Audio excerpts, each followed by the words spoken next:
going to call the May 4th, 2026 St. Clair Shores City Council meeting to order.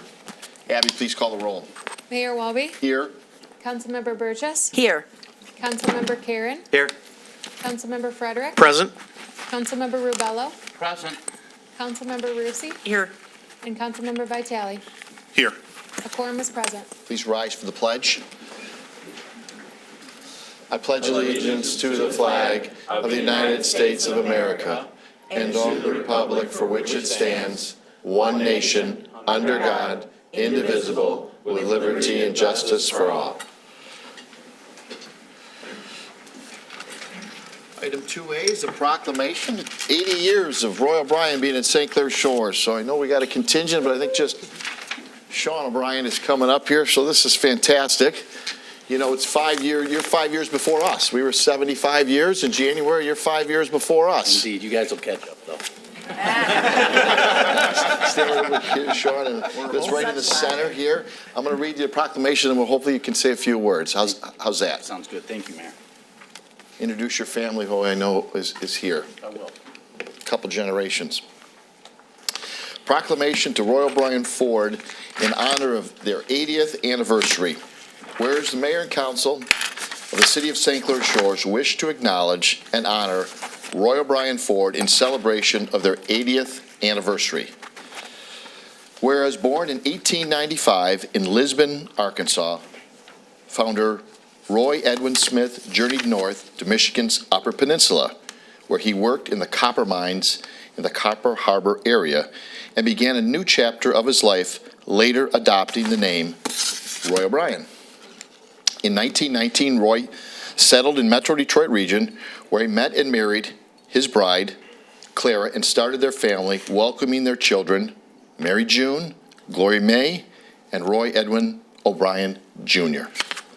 In 1922, Roy Sr. demonstrated an entrepreneurial spirit early on, opening O'Brien Auto Sales, a used car lot on Detroit's southwest side, laying the groundwork for a legacy of service, hard work, and commitment to the community.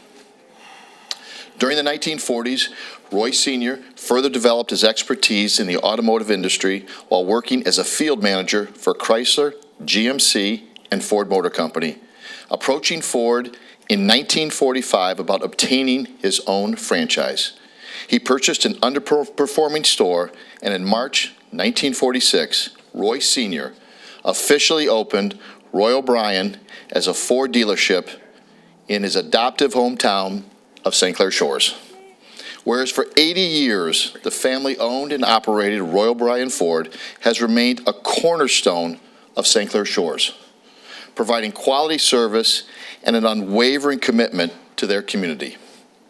Now, therefore, the Mayor and Council of the City of St. Clair Shores, on behalf of all our residents, do hereby congratulate the O'Brien family and Roy O'Brien Ford on the occasion of its 80th anniversary and wish for its continued success in the future. Congratulations, Sean. Thank you so much.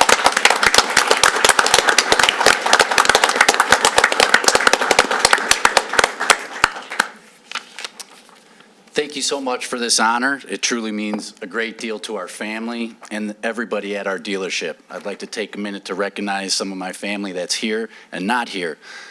First of all, my great-grandfather, Roy Sr., who started the dealership in 1946, and then passed it down to my grandfather, Roy Jr., who is also not present, obviously. I'd like to thank my father, Mark, my uncle, Roy, my Aunt Amy, my cousin, Emily, and my mom, Gail, who are all present here today, as well as a couple of our team members who are also able to join us. So thank you guys all for being a part of this team. 80 years and 4 generations in St. Clair Shores is something we're incredibly proud of. We like to joke that we have always had a unique challenge here, with half our market being the fish in the lake. But even with that, there's no place we'd rather be, no place else we'd rather be. This city and this community are a major reason we are still in business after all these years, and so we thank you for your continued support in allowing us to call St. Clair Shores home. I would like to thank the City Council, the Mayor, and the rest of the City Administration for this incredible honor and their support over the past 8 decades. Roy O'Brien Ford is St. Clair Shores, and we feel truly honored to be able to say that. Thank you again for this recognition, and here's to the next 80 years at the corner of 9 Mile and Mac in St. Clair Shores.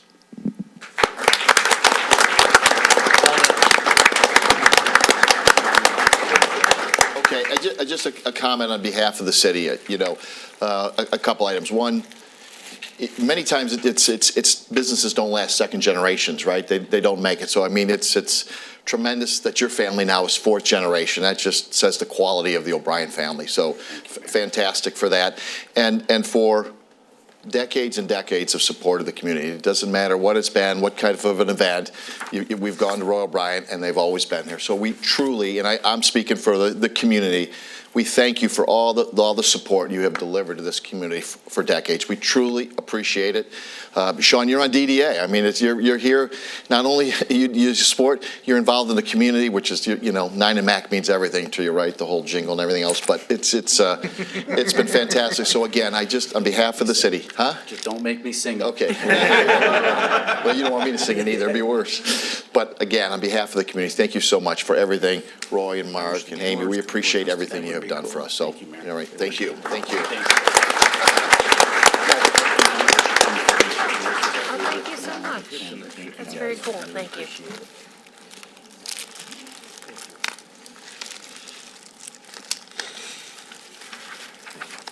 I enjoyed your story about your great-grandfather. I sent it to my friend who's up there at Ford. It's a good story. It's Yeah, a great I thought it was story. such a good story, I sent it to him. Thank you very much. Thank you. Thank you again, guys. Wow. Sean. Thank you.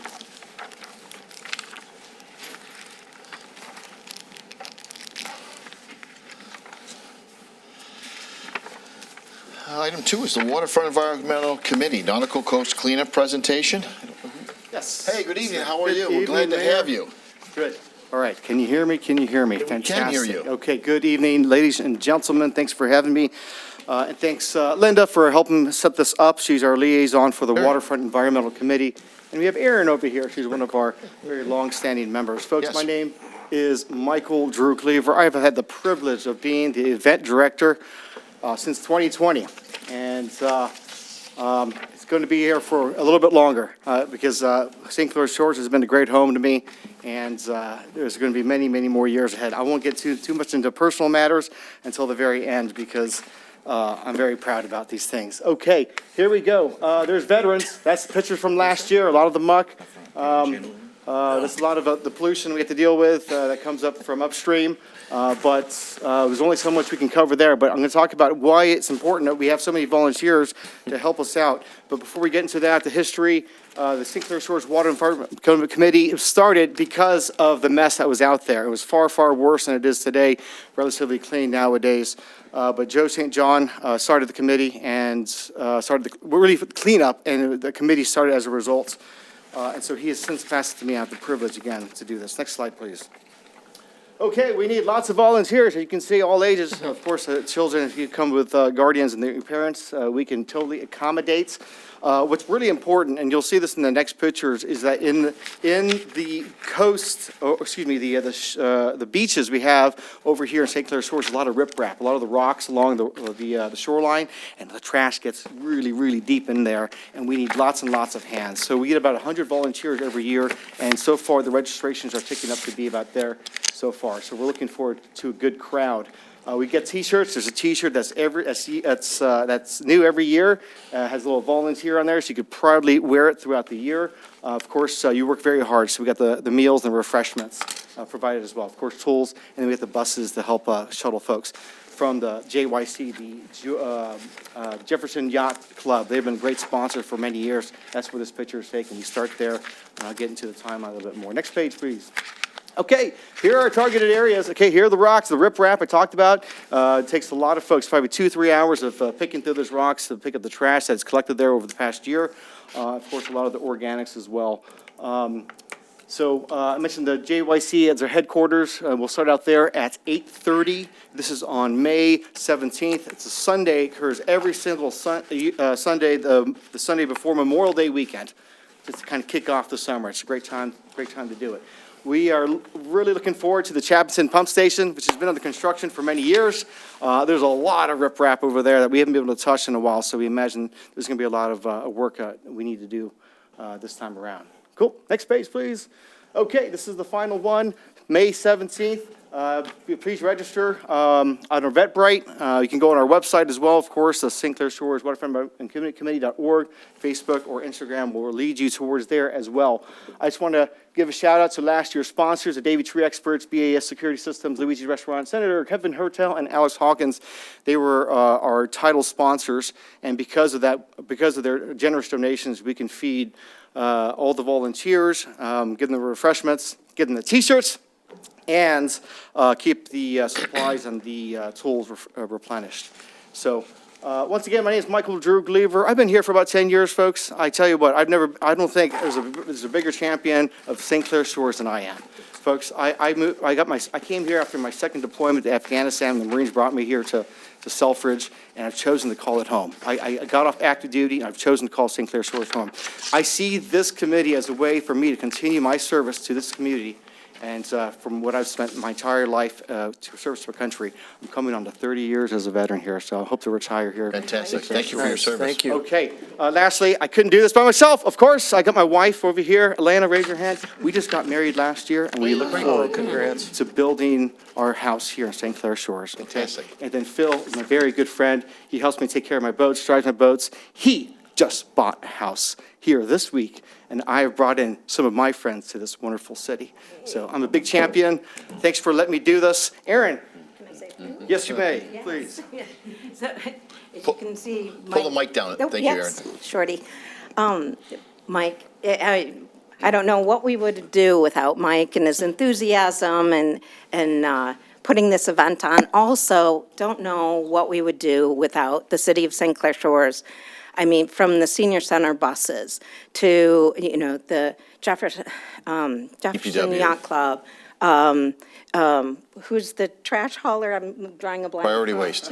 Priority. Thank you. Priority Waste with their DPW comes out with their trucks. I mean, there's just so many people involved. And like Mike had said, 31 years. And I don't know how many tons of trash we took out. Also, we have the homeowners associations, and also, like Mike said, with our sponsors, a lot of the same sponsors this year. And Mike and everybody's been making it better and better and better each and every year. So I also want to mention, to kick it off, we added back our May I-94 ramp cleanup. So, and again, with the help of MDOT and our DPW Director Brian Babcock, we were able to renew our permit for this year. So our first cleanup is this Saturday. We start at 10, we go 2 hours until noon, and we meet at the northeast corner of I-94 and 10 Mile in the parking lot there. And this is proudly our 22nd year in doing this. And we are thousands of volunteers throughout the years do it because we love St. Clair Shores. We try to give the best first impression of St. Clair Shores to our visitors, our businesses, and, the residents, our neighbors.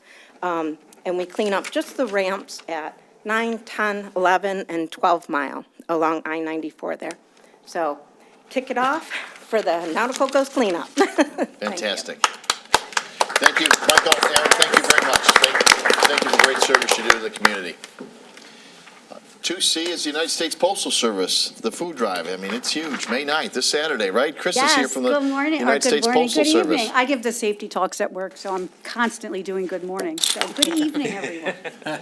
I'm Christine. I'm a letter carrier in St. Clair Shores. I'm also the co-coordinator of this year's food drive, along with Doug Dam, who's also a co-coordinator. This Saturday, letter carriers across the country, including right here in our community, will be collecting non-perishable food directly from our residents along our routes. As the largest single-day, all-volunteer food drive in the United States, this event significantly impacts families in our community. Last year alone, the Macomb County Food Bank received over 188,000 pounds of food. This drive produced our largest since the pandemic. That's a direct reflection of how much this community shows up and cares for one another. This makes this day special, and it truly becomes a community effort. Letter carriers don't do this alone. Our families come out to help. We're joined by local volunteers, including Girl Scout and Boy Scout troops, who give their time to collect and sort donations. We're also grateful for the continued support of all of you here who come out year after year. I'd also like to thank our local businesses. This year, restaurants and party stores donated food and drinks to feed our volunteers who come out to help. Their support truly helps make this day possible. Right now, many food pantries are struggling to keep their shelves stocked while the need continues to grow. This drive helps bridge that gap in a simple but powerful way. Neighbors helping neighbors. We're asking residents to leave a bag of food, non-perishable food, by their mailbox this Saturday. Your letter carrier will take care of the rest. This one day, where a small act, just leaving a bag of food at your mailbox, can make a big difference for someone right here in our community. Thank you. Thank you. Thank you for everything you do. It's just a fantastic program, and yeah. Could you go over the time again? And it's this Saturday. This Saturday. You just got to have a bag out there, non-perishable, right in front, so that you get there before Absolutely. the mail carrier gets to your door. Put it out early, 9:30ish. That's right, and then they'll pick it up and take it from there. We've seen sometimes they'll have family members with them, they'll have children with them, picking that up and helping them. It's just, Absolutely. it's great. Thank you, everyone, for your support. Ms. Rusi? Oh, yeah, just one quick question for the residents watching. Besides putting a bag of food on the porch, if they have time on Saturday, how else can they assist you? Absolutely. Come up to the post office. We'll put you to work. Yeah, we need lots of hands helping to sort the food, lift the boxes, empty the mail trucks. Even if you could give it an hour, that would go a far way into helping you guys deal with Absolutely. this, because it is a lot of, tons and tons, literally, of food. So one more thing I wanted to say. Nice thing this year, we have 5 churches in St. Clair Shores that we are dropping off food to that day. They have arranged volunteers there at the churches, so our food being donated is staying in St. Clair Shores for Fantastic. our residents that need assistance. It's great. That's great. Thank you. That's awesome. Thank you. They're going to show up later on morning, afternoon.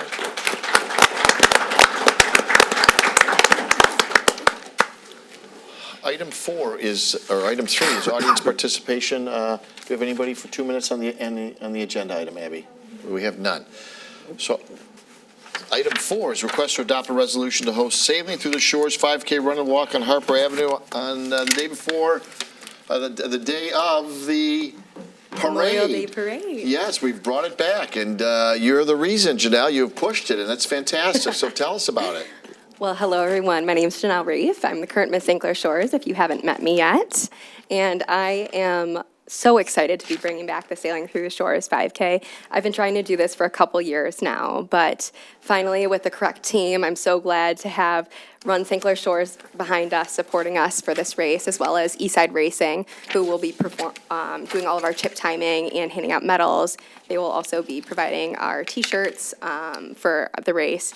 So it really took a village for me to be able to have this, and I'm so grateful to the parade committee for also allowing us to use the road that they're shutting down, as well as their porta potties and everything that we need for this to run smoothly. Part of being Miss St. Clair Shores, I have my own personal community service initiative. It's titled Choosing You for You, where I'm teaching our community and everyone how to integrate healthy habits into their everyday lives. And this is one of my big efforts in that. So I'm so excited to promote health and wellness here in St. Clair Shores, but also have something really fun for our community to be bringing back.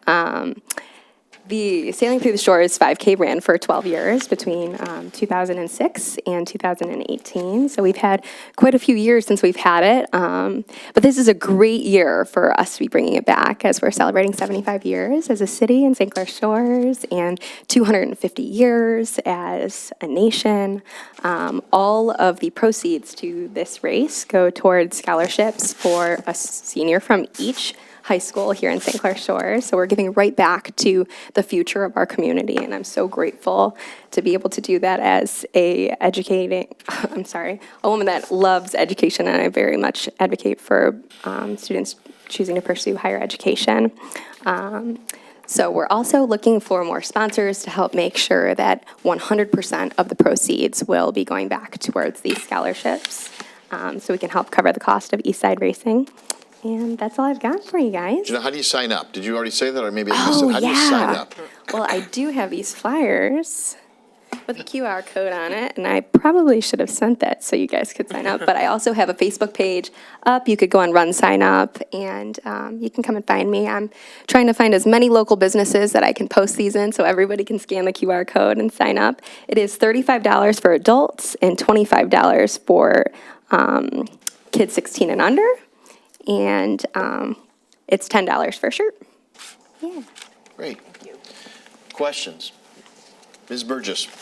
Well, I actually don't have a question, but I've been talking with Janelle about this and very excited about it too. She's put a lot of work and effort into this, making sure not only that it's going to be fun, but it's also going to be very safe. Yes. And so I read over your material. You've done a great job with this. Thank you. Events like this really do add to our community. Our city brings people together, and especially during the time of Memorial Day. Yeah. And so I just want to say that I'm totally in support of this, and I'm going to recommend that we approve the request to hold the Sailing Through the Shores 5K Run Walk on May 24th, 2026 at 11:45 on Harper Avenue, closing Harper Avenue from Stevens Street to 11 Mile. You've done such a great job, and I'm just so proud of you. I'll support that. Thank you, Linda. Thank you, Candace. Moved by Ms. Burgess, supported by Ms. Rusi. Mr. Rubello?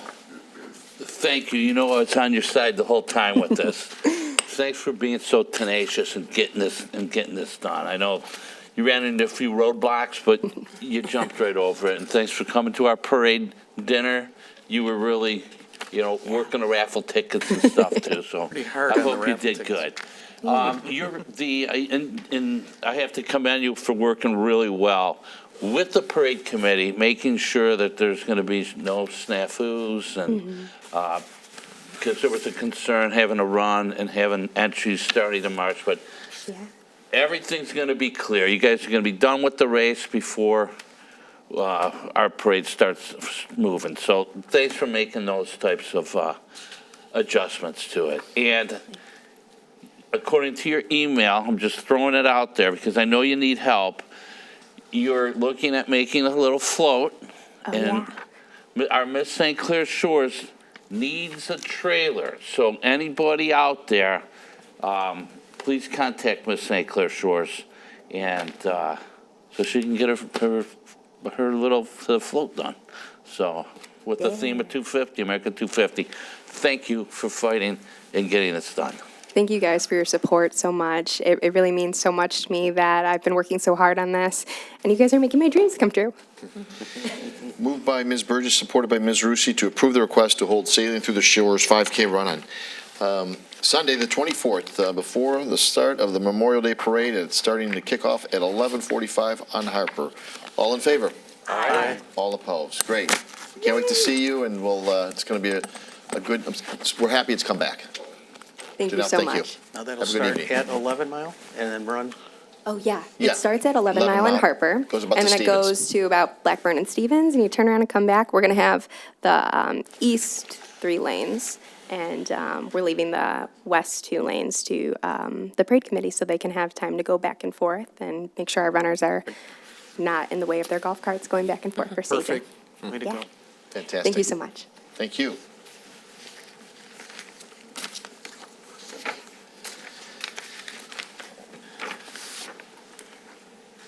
Item 5 is a request for site plan approval for a new 10-unit apartment building at 22903 12 Mile.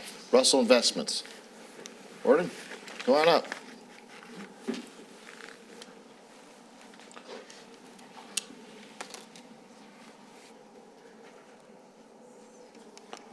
Good evening. How are you? Very good. How are you? Good. All right. Introduce yourselves and tell us about what you want here. I'm James DeBard. I'm the architect for this project. Okay? And I'm here basically to answer any questions that you may have. Gordon, tell us a little bit. You're Gordon Russell, right? Yes, Gordon Russell, Russell Investments. And, yeah, we have this parcel of land over there by 12 and Jefferson. And Mr. DeBard has designed a 10-unit apartment building. We're here to try to get approval. Liz, anything before we maybe ask, we take questions? And the mic. Okay. Me? Oh, you want the mic, sorry. John, good catch. There you go, thank you.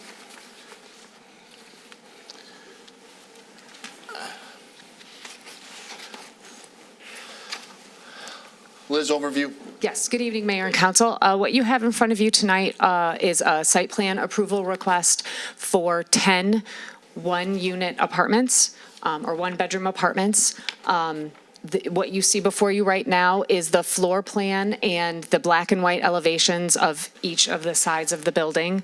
The building, how do I say this? The long way of the building, what you might consider the front, is actually facing east and west. So what is facing 12 Mile is what you see in the left corner, which is considered the south elevation. I have notified the petitioner of the request for additional landscaping on that south elevation. A series of variances are going to be needed for this, including a need for a variance to allow more than 30% of the west side yard and rear yard to be occupied by a parking area.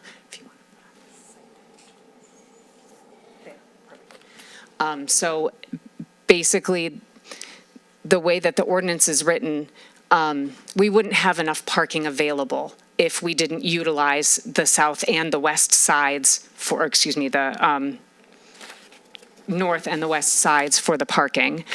Then there is a variance that's going to be needed from the ZBA for the carports that are going to be proposed on the north side, because we consider carports an accessory structure. So it is larger than the standard 1,024 square feet that is allowed for an accessory structure. And then I believe there was one other one. But that's the gist of it. So if you guys have any questions for me or for the petitioner, we're available. You said you talked to him about the landscaping. Correct, yes. Specifically what? Specifically to add significantly more landscaping to the 12 Mile side to further screen it. And Mr. Russell was okay with that? Oh, absolutely, yeah. No problem at all. Okay. Questions? Mr. Vitale? Thank you, Mayor.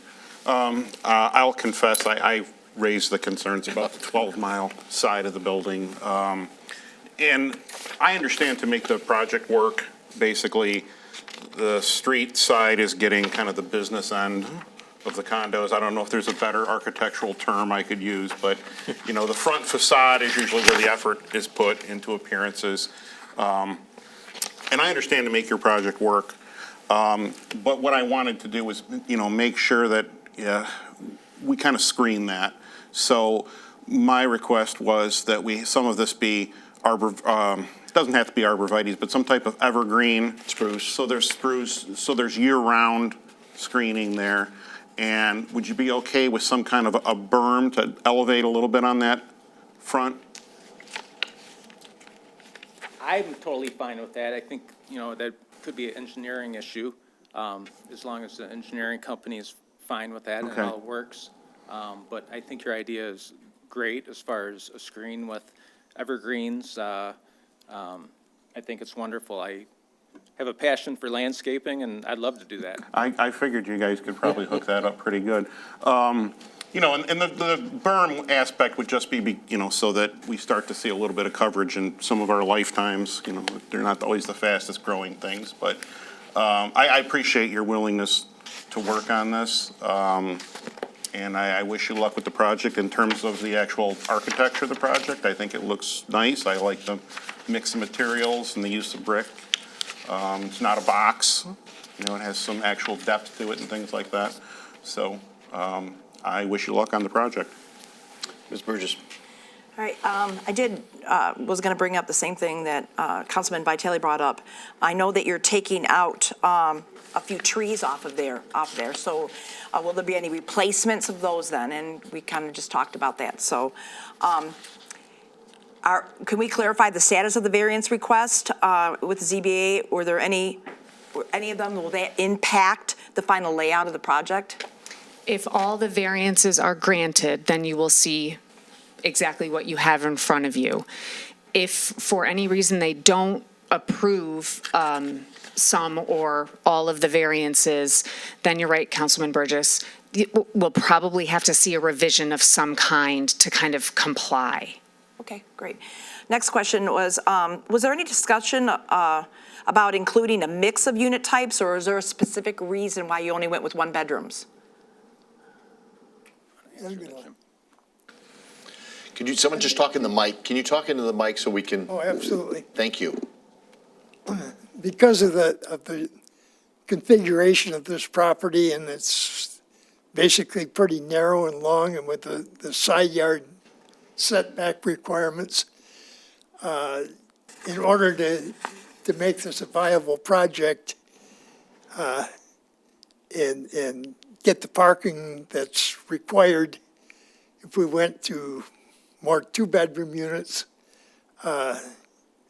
it just didn't work. Okay. I was only curious because, a lot of the places that have 1-bedroom apartments have a large turnaround, so. Since the lighting wasn't included in the initial plan, is there going to be a full lighting plan be required for final approval to ensure that they're shielded from the neighbors? Yes, if they propose any lighting on site, it would be required. Okay, and that's all I have. Mr. Frederick. Thanks, Mayor. Always love to see a new project, especially in that spot where there's nothing right now, right? And you did take all the trees down already. I was out there today, took a look at it. I'm hoping that's going to encourage your neighbor to fix their parking lot too, to have it look better than it does right now. My question is as your neighbors are parking towards the building, I noticed in the planning minutes that Commissioner Heisen mentioned something about a knee wall possibility. Something, I mean, I'm not saying it needs to be a knee wall, but something in between, whether it's, with your background in landscaping, maybe it's a shorter box bush or something to stop the lights from shining into the windows, because that will happen. Now, I know you're going to have parking there as well, but, there'll be spots that people won't be parking, they'll be shining in. So just a suggestion, I'm not. We can take a look at that.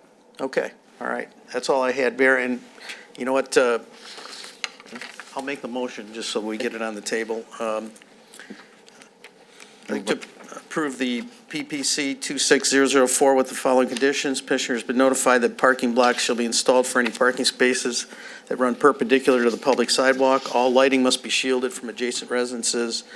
Landscaping plan shall include underground irrigation. Mechanical equipment, whether placed at grade or on the roof of the structure, must be screened on all visible sides, including air conditioners and transformers. Air conditioners are required to be placed at the rear of each unit. A variance to allow more than 30% of west side yard and rear yard to be occupied by a parking area, maneuvering lane, or driveway from the ZBA will be required. That was the other one, Liz, I think. Any transformers must be screened from view. A variance from the ZBA to allow units to be 1 bedroom be required, and variance from the ZBA for the carports that are closer than 2.5 feet from the property line and larger than 1,024 square feet. Support. Moved by Mr. Frederick, supported by Mr. Karen. Mr. Ribello. Thank you, Mayor. Just out of curiosity, any of these sold yet? I don't know if you've gotten into it that far. They're apartments. Yes. Oh, he said sold. They're apartments. Correct. I mean, it's Rented. when I use, okay. Rented. Are any of them rented out yet? Oh, no. No, I didn't know if it got that far. No, not at all. I wouldn't start that until we were almost complete. First of all, second of all, thanks for taking a useless piece of vacant property that's been there ever since I can remember and doing something with it. So hats off to you guys. I know you own some of the action around it too, the housing around it. So great addition to you guys.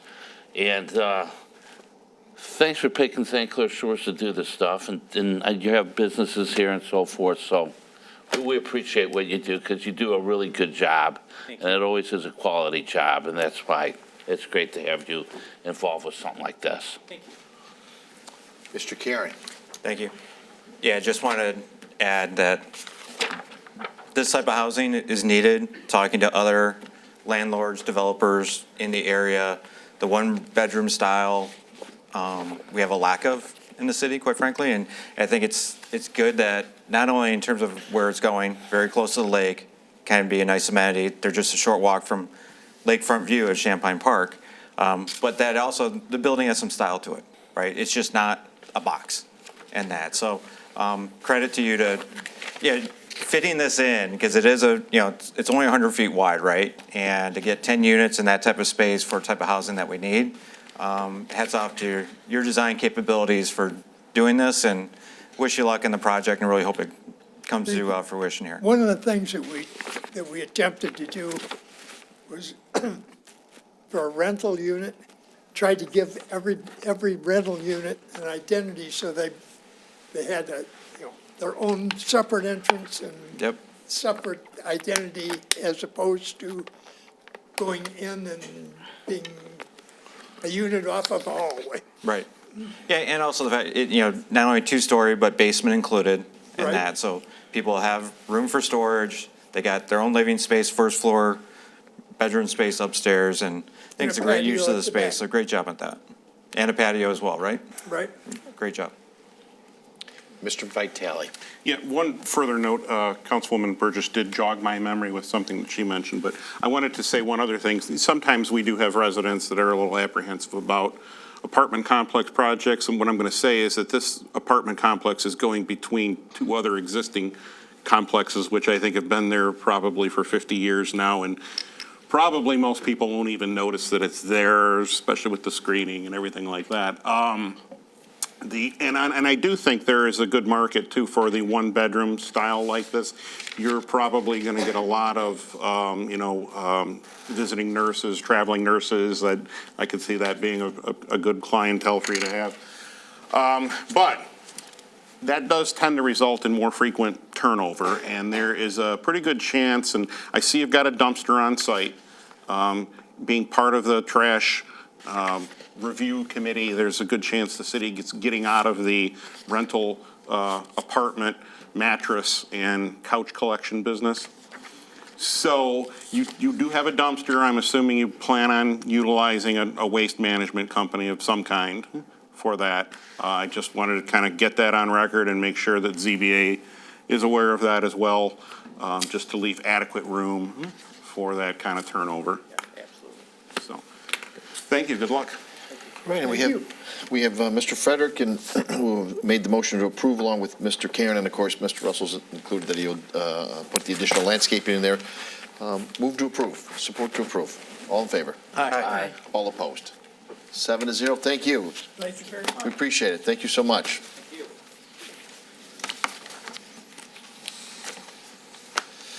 Item 6 is a request for site plan approval for the exterior renovations at 21801 9 Mile Road. Mr. Nera, Encore Catering and Banquet Facility. Good evening. How are you? Very well, thank you. How's Excellent. everybody? We're great. We're going to see another nice project here. So Bobby, tell us what's going on. So how this became,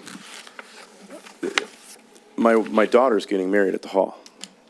And she said, Dad, if my banquet hall is not nice enough for your own daughter, then it's not good enough for anybody else's daughter. And my wife's sitting here to support me on that. So we got to get it done. She's getting married. She's moving home from Miami. They're having a hard time finding a house in St. Clair Shores, and they want to live in St. Clair Shores. So if anybody's looking to sell a house, let us know. There's one right next to I have a Veterans couple that's weeks available. to find her a house. So What'd you say? So There's one right next to Veterans that's available. Yeah. I do okay, but not, she's a doctor, but she's still in residency, but. So, God willing, this is what it's gonna look like. We still have, a couple lighting details we wanna add to it. We had a vision a couple years ago, prior to COVID, and then we kinda had to hunker down, pull our horns in, before COVID. So we're gonna, freshen up the parking lots, add some perimeter lighting that is facing down and screened so it won't, bother any traffic, oncoming traffic or any of the neighbors. We're also going to illuminate that arch. It's similar to what they do at like some of the Marriott hotels and some of the car dealerships, that material. So all that stuff, the wood finish is a Nichiha, and it's very popular right now. It's to look like wood, but it's made out of a composite stamped onto aluminum. So you get a lot of duration out of that. The building is going to be accented with black and also ice blue white, which is new white by Sherwin-Williams. It's pretty cool. We did some in our foyer. So we did some interior renovations, just paint and cleaning up tiles that were broken up, and added some new countertops to the bars. So my daughter would approve of it and have a great wedding for her. So the project's going to run us a little under, I think, $250,000 for the exterior lipstick we're putting on it. And then we're going to also add parking blocks to a couple spots that were requested by planning, and also clean up the parking lots around the perimeter of the building. Okay, do we have any questions? Ms. Burgess? So you answered a couple that I had written down here, but you are going to be installing parking lot blocks with fully address any encroachment onto the Correct. sidewalk. All right, We great. do get that sometimes. We have some seniors that frequent the place, and they're parked almost on the green belt, so we have to go inside and find out who's driving that vehicle and move it back. So we'll be very happy to eliminate that out of the equation for the city and for our management team. Great. And do you have a timeline for this? The sooner the better. So I have everything ready to go. Carrick Steel is going to build a steel facade. It's not going to be made out of wood. So this is something that they could erect in place. They could put a lot of the fabrication, so all the embellishments that you see, like that black, that can all be built in the parking lot, laying down, and then you can lift it up, hoist it up, weld it into place. So it's a lot of just a facade. There's no structural changes. It's not encroaching on the parking. We're going to have a company come do proper footings. This is all going to be uplit, and then we're going to have some downlighting going across the that black and gray facade there, shooting down over the main entrance. And the ephes needs to be repaired too. So we've had, from pushing snow up against it, it's starting to crack and buckle a little bit. So I already hired a company to do that regardless, just to do some routine maintenance. The building needs a little bit of help. Like I said, we kind of pulled our horns in to get through COVID and resuscitate the place over the last couple of years. It's been a little challenging. Just so City Council knows, about 60% of our revenue comes is shipped out. So we do a lot of catering to M1 Concourse in Pontiac. We have all the Dan Gilbert buildings in Detroit, and we've kept this building our home. But I want it to look great on the website. So when people from outside of the city, St. Clair Shores, look at us, a Fortune 1000 company, like an automotive company, is going to hire me to do a product launch for Mercedes or Porsche. The way that building looks on my website is a direct reflection on our city and a direct reflection on me as a chef. So it's important that this place is maintained and we keep it above expectations. Right, great. Just one thing I just want to add is I always like seeing businesses reinvest into their properties, and it's a great example of why I'm going to support it. Thank you. We're celebrating 20 years, my wife and I, the end of this year. So been there since 2006. I can't believe it already. So Yeah, that went fast. it did. It's not fair. Time goes by way too fast. Agreed. We're getting old. Ms. Rusi? Hey, I'll just back up what Councilwoman Burgess said. Thank you for reinvesting in the building. Thank you for giving this facelift, and the renovations look great. So I will actually move to approve with the condition about the parking blocks being installed for parking spaces that are perpendicular to the public sidewalk. Support. Moved by Ms. Rusi, supported by Mr. Vitale. Mr. Vitale? You might have noticed by the previous agenda item, I'm big into aesthetics. So, So I looked at your plan, and I think it looks great, and Thank I you. really look forward to the upgrade. I actually don't think your building looks too bad now, but I know it's only going to look better with this. So wish you all the best. And We're good luck. excited. We've been blessed with a really strong 20 years. We had a little hiccup during COVID. We pivoted. We figured it out. We had actually a great third and fourth quarter during COVID. And there was a dealership that was interested in the building, so we held back. So we didn't want to invest a bunch of money in the place if the dealership was going to buy it. That fell through. So, like I said, it's part of our brand as being in the community. We own a home in St. Clair Shores. We have three other properties in St. Clair Shores, Hook, Blossom Heath, and Encore. We're very proud of being part of this community. Thank you. I can't wait. So we have a motion to approve by Ms. Rusi, supported by Mr. Vitale, for a petitioner to, that the parking block shall be installed and parking spaces perpendicular to the public sidewalk. So all in favor? Aye. All opposed? Bobby, thank you. We Thank you appreciate it. so much. It's We a great appreciate city to it. do business in.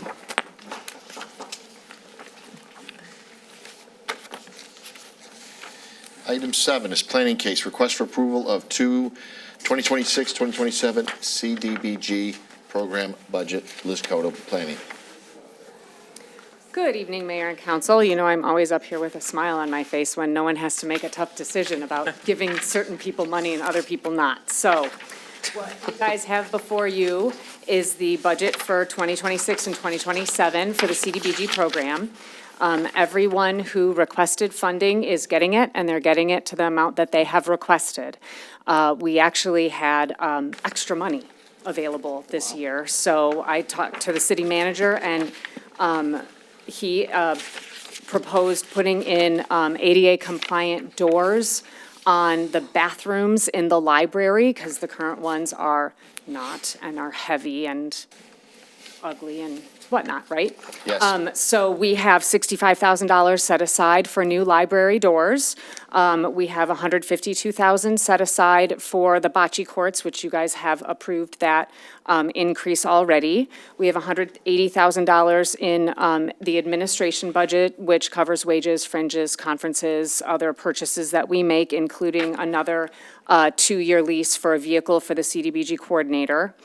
Then we have $20,000 for the Amelia Agnes Transitional Center, $2,925 for interfaith caregivers, $3,000 for Turning Point, $1,200 for Maggie's Wigs for Kids, $35,000 for Macomb County Grass and Snow, which was actually an increase during the public hearing request itself. And this number is reflective of what they believe their increase in the number of patrons they'll have over the next year. So that is increased over what their written request was for. Then we have $85,000 for the senior center. We have $200,000 in the homeowner rehab program and $121,000 and change for our annual Section 108 loan payment for the senior center fitness addition that occurred. Money will also go to the Fair Housing Center of Metro Detroit. They do our monitoring for fair housing, and Macomb Homeless Coalition will be getting $20,000 as well. They are our required continuum of care. If there's any questions, I am happy to field them. Mr. Lent, before the questions? Yep. So as Ms. Cotto mentioned, the library doors, we are on our large renovation over at the library. The doors were not part of this project. Those doors are all extremely heavy. They are not ADA compliant. So as part of this is why we had kind of checked it as a CDBG eligible expense. The other part as well, it has already been, because of all the state requirements, it is already following Davis-Bacon and all the rules and regulations that CDBG requires, so it was an easy, natural fit. Stephanie originally put it in her budget, but due to the fact of the budgets, the library budget coming in kind of tight, we thought this would be the best place to put it. So that is why we added it to the CDBG. Mr. Karen. Thank you. No, I just wanted to say I greatly appreciate all the time that you and Ken have to put in to manage these programs. Having to deal with all the federal requirements with, not only internally with our projects, but then also with the organizations that are being helped by this project as well. That takes a lot of coordination, a lot of paperwork, and a lot of entries and submittals back and forth to HUD in DC. So just thank you for keeping this program going. I know it's a relief not to have to make the decision of how to get it to balance. So I do think adding the library doors with the extra is a great benefit to add for this year. So thank you for all the work that you two do on this program. You're welcome. Ms. Rusi. Thank you. Thank you for going over the overview of where the money's going. So we have the Section 108 payment at the senior center. When you said the $85,000 to the senior center, just a clarification, that's for operations, correct? Because That we is correct. supplement a portion of the operation. So besides the bocce ball and besides paying off the renovations already were done, that's for the operations, for funding some of the staff and for making it able for us to operate, correct? Correct, yes. So it's not any additional programming, it's not any additional renovation or addition or anything, it's for operations. Right, nothing new or different. Periodically, they will use this fund to buy a new something. I think at one point we were going for new chairs in the multipurpose room, that kind of thing. But yes, it's just for day-to-day operational stuff. because we always supplement some of their Correct. operations with some of this HUD money, correct? Correct. Okay, we have fewer public service organizations this year applying for funds, which is not a bad thing necessarily because it allows us to fund fully all the ones that did to the level of the request that they have requested. Is that more of a reflection, I guess, of the increasing requirements from HUD in terms of paperwork and everything on the organizations? Because before, I think we got maybe double this amount. Oh, yeah. At least. Every bit. The way that it was described to me a couple of years ago is a lot of these agencies question if the juice is worth the squeeze. Because as Councilman Karen indicated, the paperwork that the individual nonprofits have to do to prove to us that they're compliant a lot of times isn't worth $1,200 here or And that's $2,000 not there. anything we're requiring. Right, That's it's just- what we're Yep. covering from HUD because HUD's making those requirements on us to be able to distribute these funds to these organizations. Correct, yes. So I think over time, some have just dropped off, recognizing that the amount of time it takes them, it's using their tight resources too much. And these are all organizations that we have funded in the past, so they're fully aware of all the requirements, have complied with them in the past, and understand how to continue to comply with them. Yes, that's correct. So we have Maggie's Woods for Kids, which provides hair pieces and support services for children experiencing hair loss, either through cancer or conditions like alopecia, things like that. Yep. Cherry Point for domestic violence survivors. Correct. Interfaith caregivers. How do they help? So they're kind of like, I'm looking, yeah, so they help with like kind of small things that somebody may need in their household. I think they help run errands, they do small housekeeping, like installing your air conditioning unit in your window, So that some of kind the of stuff. some of the inside stuff, whereas like Macomb, lawn and snow are the outside stuff. Correct, yes. Okay, cool. yes. And if someone is listening and they think, oh, I might be able to utilize some of those services, that would be a big help to me, how can they? They can call me at 447-3350, or they can email me at liz@scsmi.net. Okay, and if someone is thinking about the homeowner rehab program, I know there's a lot of requirements for that.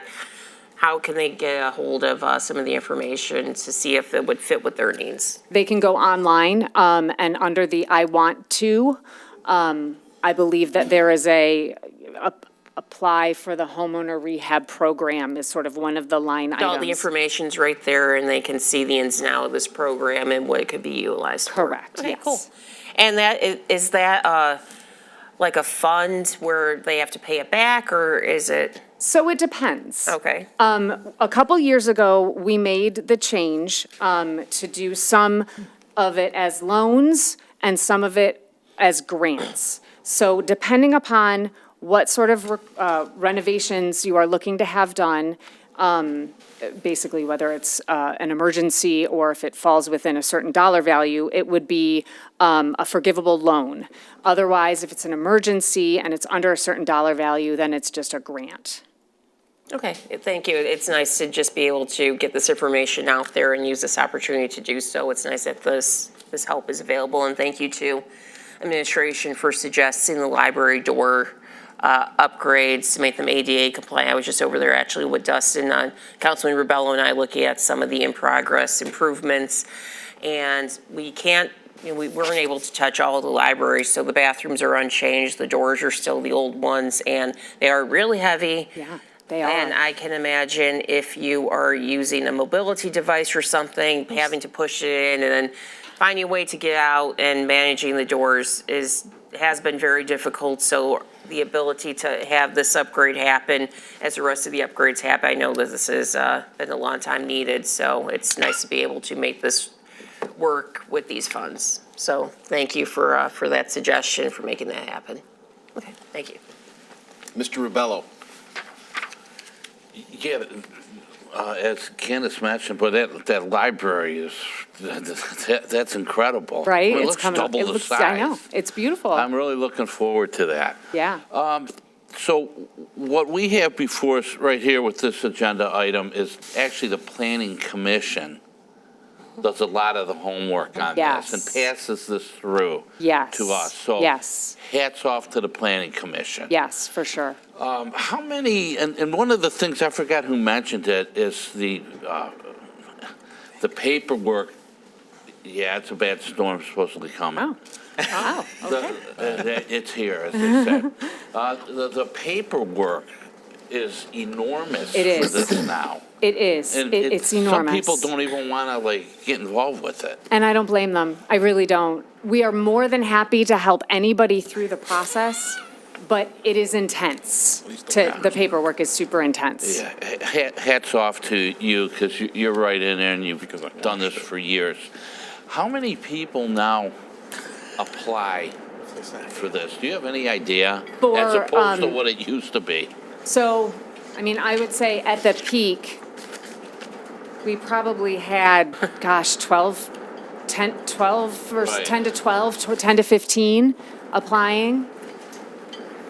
And the last question I have is on the Macomb County snow. Yes. So how does the city, and I guess I have interest in Make this. sure you speak up, because this This is rain the has loudest I gotten have ever unbelievable. heard it. It's really, it's scary It's incredible, outside, so man. I know, sorry. Yeah, no, it's bad. Hold the fort down. Macomb County grass and snow. So It is hail. I like to ask this question because I always, it seems year after year, I've always tried to put a snow brigade for St. Clair Shores, something that's a volunteer thing that goes out and helps people, okay? So out of this, what is it, $35,000 here? How much do we get out of that? When I say we, the city of St. Clair Shores. How much do we what? I'm How sorry. much do we get out of it? Out of It's the 35,000 we give, how much does come back to us? 100%. The 100%? Is that? Yes, The 100, yes. 100%. So about 45 residents will get grass and snow for this $35,000. About 45 residents. Yes, Okay. But all the money, too. yes. Thank you, Ms. Coto. Power saying, you got to pass this because we can't hear anymore. Move on, you might be right. Got our attention for I sure. guess I'll make them, do I still have the floor? Yes, you do, Mr. Bello. I don't. There was not a motion Okay, so, I will make a motion to to approve. approve planning case PPC, is that right? Yep. PPC 260003 CDBG program budget for 2026-2027 program year. I'll support that. Moved by Mr. Rubello, supported by But Ms. thanks for See Russo. you down there, John. Question by Mr. Frederick. Thanks, Mayor. As usual, I'm still on the board of the Maggie's Wigs for Kids of Michigan. I just want to make sure with the city attorney, it's okay to vote on this. It is. Yes, it is. It is. Thank you. Moved by Mr. Rubello and supported by Ms. Rusi to approve the CDBG program budget for 2026 through 2027. All in favor? Aye. All opposed. 7-0. And just a final comment. This started in 1973, so we're like in year 53. And we are over for CDBG in this community. More than $50 million has come back to this community Yeah. in CDBG funds. So it has been a terrific program for more than 50 years. And when Yes. you talk $50 million, it has Yeah. helped a lot of people. And that's It not might- inflation adjusted number. No, it's, That's just raw I don't dollars. believe it is Just raw inflation No, that's adjusted. more, raw that's Yeah. raw numbers. It's probably Yeah. closer to 55 million by now. And I know sometimes it can be difficult and tough, but what we have delivered to the community and through this program has been fantastic. So Absolutely. thank you for everything. You're welcome. Possible Muskrat Award. 8 bids, contracts, purchase orders. The new van for police department will come back. So we just have the one, which is request to award the Civic Arena main parking lot reconstruction that was taken out to bid. Mr. Freckleton, and since you are here, we wish you all the success as you move on to another endeavor. We thank you for your time at the city and performing your job very well. So we do appreciate that. And again, hard to have you leave, but I've always been, wish you success to go on. So we appreciate everything you did. So thank you. No, I appreciate you guys a lot. It was good working with you. You're always pretty, very supportive. So I, appreciate the feedback and support over the last couple of years very much. So I'll try to speak a little louder to drown out nature's wrath out there. So Civic Center main lot, we are using, obviously it's in pretty bad shape. We need to, reconstruct the lot. We are, using, the new millage funds for that, so the municipal street fund. When we opened bids on March 31st, Mark Anthony Contracting came in as the low bidder with a cost of around $2.2 million. We had an engineer's estimate of around $3 million, so this and actually kind of all the bids were substantially cheaper than what we were expecting. So, this will consist of new storm sewer upgrades, new pavement. We're redoing a little bit of the water main in there just to make it, to section off the water main that services the Civic Center from the main that comes from Pleasant that, the fire department uses for their testing and everything over there. We are also looking into any necessary added detention that will be required from the Macomb County Public Works Office. And so, in particular, because of that, we are asking for the the bid price for Mark Anthony plus a 20% construction contingency to account for anything extra needed for, outlet control or detention or anything like that. So that would be $2.674 million. Because we're going to need that because it's going into a county drain. We're going to need. Yes, we're that gonna is have to buy- correct. Mr. Lent? Yeah, just to kind of piggyback off what Mr. Freckleton said, normally, as council knows, we typically do not ask for a 20% contingency. One of the main reasons for this large one is, as Mike mentioned, is for the stormwater runoff and eliminating, trying to get with the new standards from the county. Part of that is going to be a detention pond. We are working with AEW, our engineers now. We were very fortunate when we did the west side of the Civic Center that when the SCMSD did their storm retention, they made it large enough so they could take the additional water runoff from that parking lot. The main parking lot is going to need to be able to do the same. So one of the areas that we're looking at is kind of the far westernly side of north of where kind of the storage units are now. We are also going to be looking at where the current SCMSD detention pond is now, see if there can take any more additional water, if there's any way to expand that. But because this was bid out and because of the timeliness, our goal is still to try to have this project done and completed before hockey season starts. But we will be working with the county, Candace Miller's office, making sure that we are able to handle the drainage on there to get this project done. So we are asking for a larger contingency, which does still fit into the budget, as Mr. Freckleton mentioned. Mr. Frederick? Thanks, Mayor. Boy, this is a long time coming. Yes. And you can see why, because it's so Yes. expensive. Yep. But we've talked about this parking lot forever. 11 bidders, though. I mean, we got a lot of Yeah. bids. I mean, Yeah, just by the way, we got 11 bidders. Great news. Excited for that, and coming in so far under Right. what we thought. That's huge. Nice. That's a great Never a bad thing. parting gift for us. There you go. Way to go. Way to go. You're welcome. So I will make a motion to recommend award of the Civic Center main lot reconstruction project to Mark Anthony for a price of $2,228,951.41 with a bid price contingency of 20% for a total of $2,674,741.69. Support.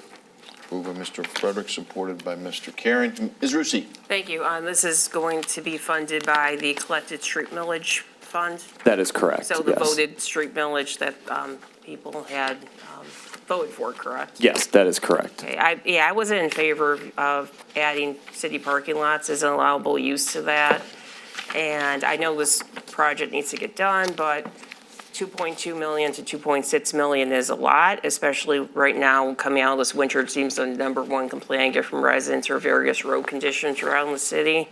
And to take 2.2 million to 2.6 million of money that we could put toward triaging some of those issues toward a city parking lot for a hockey arena is not something I feel comfortable doing at this time. I know the work needs to get done at some point, but I would rather see this go toward fixing some of the roads. I understand that. Thank you. Motion by Mr. Frederick, supported by Mr. Karen to approve Mark Anthony for $2,228,951.41 with a 20% contingency. All in favor? Aye. All opposed? Mr. Rebello, I'm sorry. 6-1. That's okay. I just had a question. If it wasn't done through the millage funds, how would it be done? Mr. Lance? It'd be coming out of general Question, fund. yeah. General fund. So it'd be taxable dollars. We're all taxable dollars, but it'll become general fund, but this is what is passed, and we've actually used it in other places. This is not the first time. Thank you. 6-1, it passes. Thank you. Item 9 is the consent agenda. I'd like to pull 9F, please. 9F, Yes. and then would, Could I ask a clarification?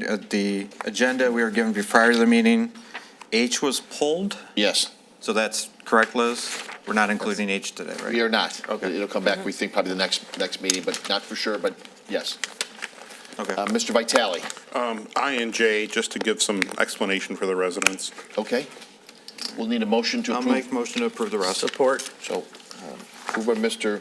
Karen and supported by Mr. Frederick to approve the consent agenda except for 9F, I, and J. All in favor? Aye. All opposed. Ms. Rusi, 9F, recommendation from the Council Subcommittee Boards and Commissions. Yep, correct. I wasn't able to be at this meeting due to a personal family emergency. Question on the recommendation number 4, recommendation to reduce the Activities Committee to 5 full voting members. What's the background there? I think the committee is just feeling good with what we have there, and sometimes we have trouble getting a quorum. So is this just temporary until we can get more members? Because I know the quorum is based on the number of memberships, regardless of how many seats are actually filled. Yep. If the membership is too, the number of potential members is too high versus what can show up to the meeting, a quorum can't be fulfilled, so the meeting can't happen. So are we going to try to get additional members to move this back I up? think we're evaluating that, yes. Okay, that's, because right now, we have, I think, 4 members?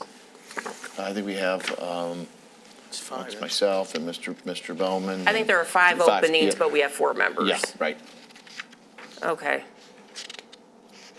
We really need to get these filled then. I mean, if you look at the membership, we have 2 residents, the mayor and the Henry Bowman City Employee Events Director, and that's only 2 non-city affiliated members. Yes. So I'm not really, if this is just temporary to get us to be able to have meetings, that's one thing, but I don't want to stick to 5 people, 2 of the, potentially 5 people, 2 of which are one city employee, and the mayor over how, I would like more availability for residents to serve on this committee and to put that out there. Okay. And to get these filled. So, I'll make the motion to do this, including the reduction to 5 full voting members with the intention that we advertise that there are openings and we evaluate this once we start getting some applications in for people, because right now 5 members and we only have 4 seats filled, and 2 of them are city affiliated people versus just, regular residents to have a say in these activities and how, I think right now there's $300,000 at least, how these funds are spent. I think we need more resident voices on this committee. So I'll make the motion with the intention that we really get the word out and we get this back up to at least 7. And I know at one point it was 9. Yes, So this which isn't is the a long first time ago, but yeah. this isn't the first reduction it's had. For I'll sure. support that. Any other questions? All in favor? Aye. All opposed? Mr. Vitale, on I and J. I and J.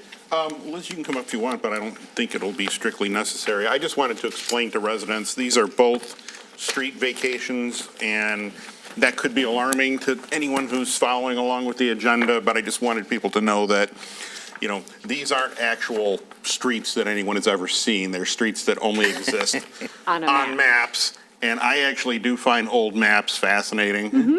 And, yeah, apparently there was at one time supposed to be a short street that ran between Ardmore Park and Louise. Yes. Down where that comes into a triangle. Correct, yeah. Looks like that was never built. It just never built, I suppose, yeah. Oh, we yeah. have to get that off our maps. Right. And the other one I'm actually quite familiar with is, I used to call it the Ghost Street. Yes. On Hughes, south of Hazelwood. Correct. Which, there were houses there at one time. And Oh, really? Oh, yes. Oh, And, okay.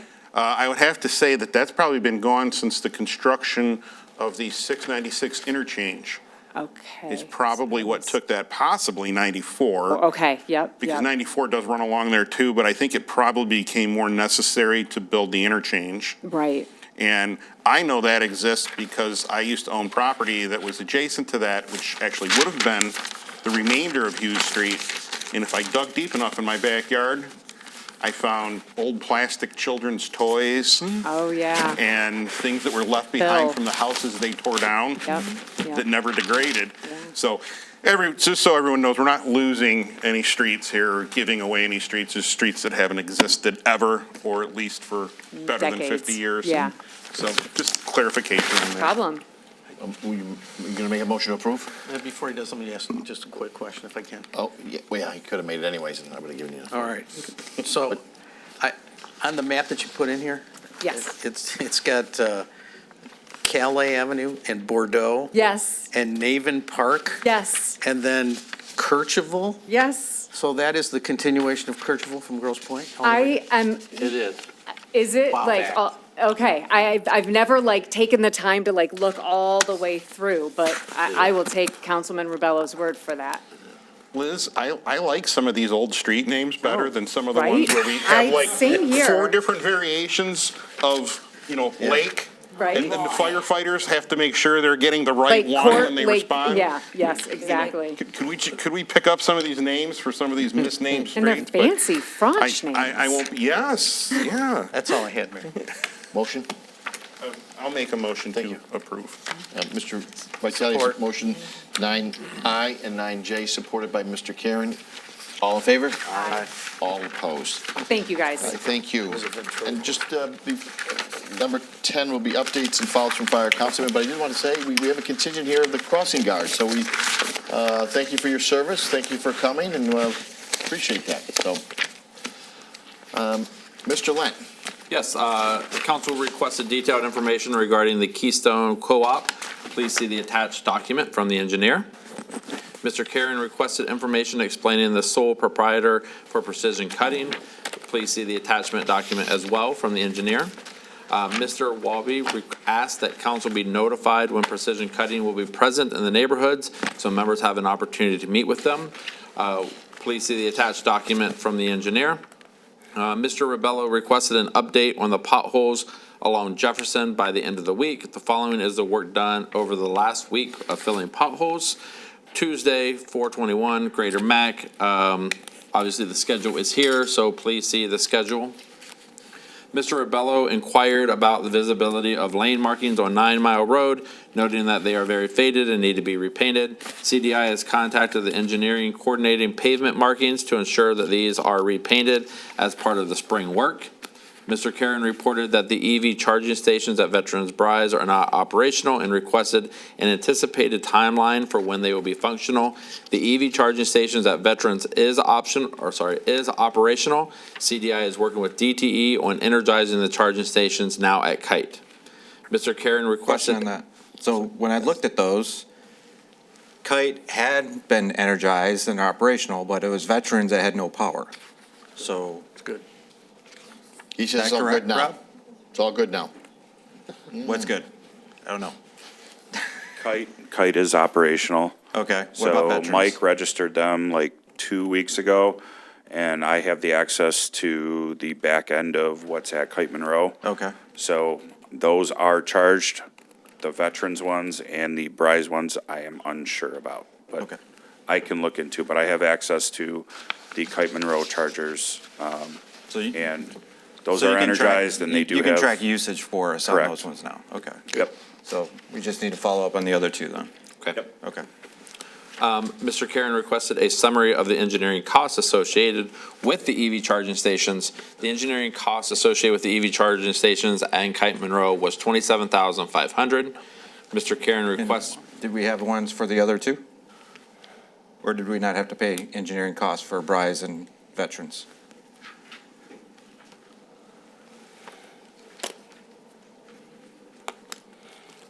The Bryce and the Veterans EV chargers were actually done through a grant that Mike Green had secured. Okay. Through state EV. Okay. So that was why we didn't have engineering related to those. All right, cool. Thank you.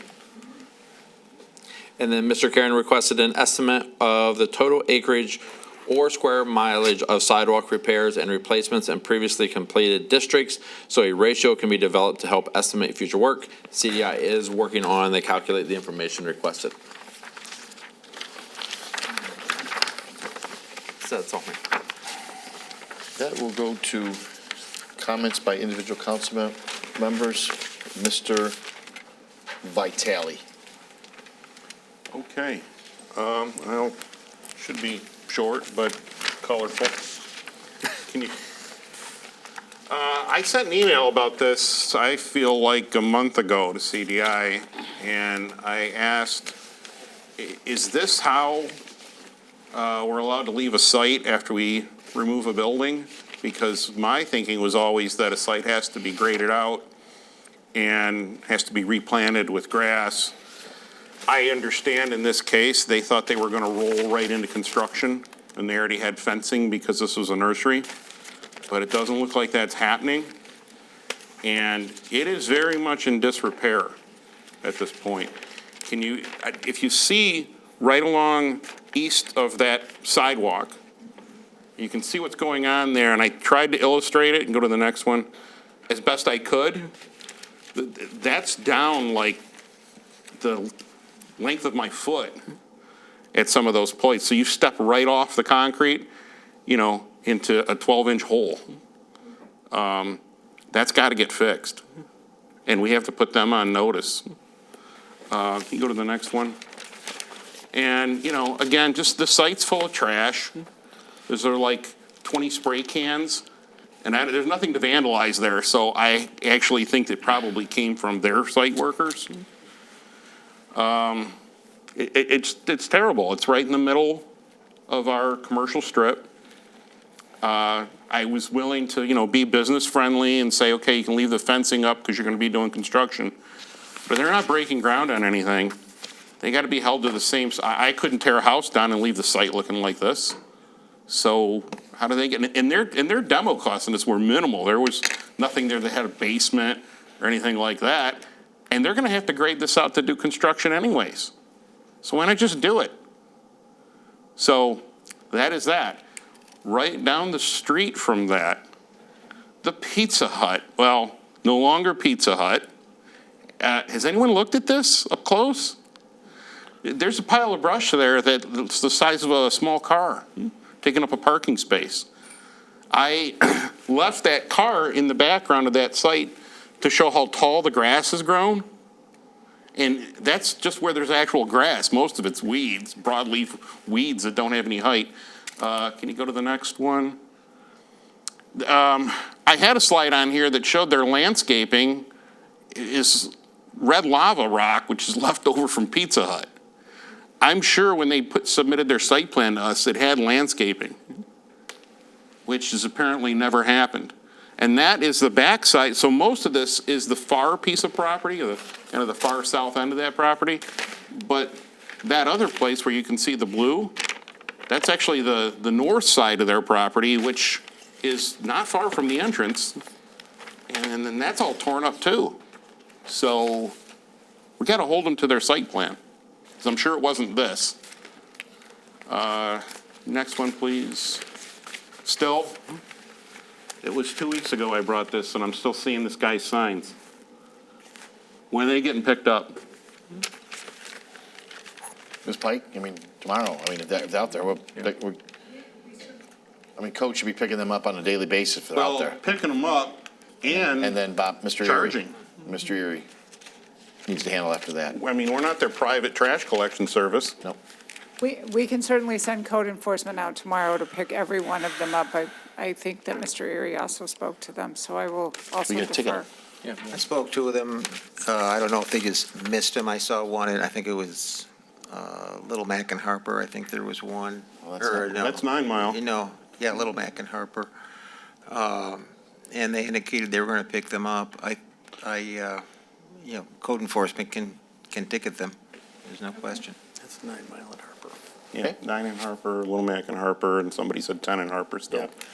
So, okay, that's all I had. Thank you. Ms. Burgess. Yes, I got a message from a resident that was kind of disappointed that some of our light posts are really rusty. I went out and took some pictures today, and you can see it goes all the way up, how much rust. This is at 11 Mile and Harper. Mm-hmm. And so I thought maybe somebody want to take a look at that, and maybe, it's kind of the entrance into the city there, to our city offices, going down, this is on Harper, but going down 11 Mile. So I just thought maybe we could have someone take a look at that. And then just some fun things. Over at Lakeshore High School, they're putting on Frozen this coming weeks, coming up here. And getting my picture here. So it's May 9th and 10th at 1 p.m. May 13th through the 15th is at 7 p.m. and May 17th at 1 p.m. And there's also one on Saturday the 16th, which is 1 p.m. and 5 p.m., and that's a sing-along. So it's not going to be the full play, but it's a sing-along. And you can meet the characters, greet the characters. Tickets are on sale now. Get them before they're done. Adults 15, students and seniors 10, and everybody under 10 is 10 years old. So that's Lakeshore Music Group presents Frozen the Musical. So you can go right on their website and you can find out more information.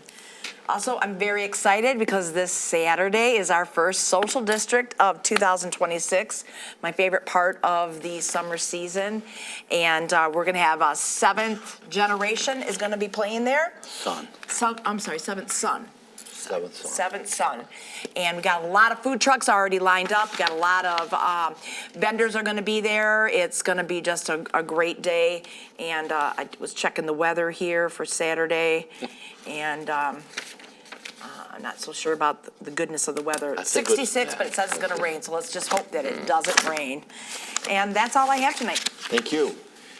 Mr. Ribello. Thank you, Mr. Mayor. Cindy Orrick put on a beautiful show, the St. Clair Shores Community Chorus, on Sunday.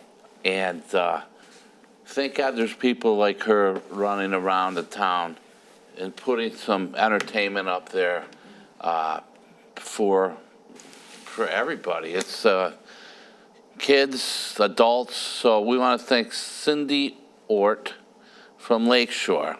I had a chance to attend it with Candace here, and I think they want me to do a number. They did their upcoming Christmas show, they asked. And they specified the song, too. They did. And then Dave gave a high preview and sang it to the microphone. It's an Elvis song. I can pull it off. Next. Okay, behind me here is the parade board. this parade is like right around the corner, and I want to thank, there's a whole bunch of people so far. Thank the people right up here that have given, and we appreciate it.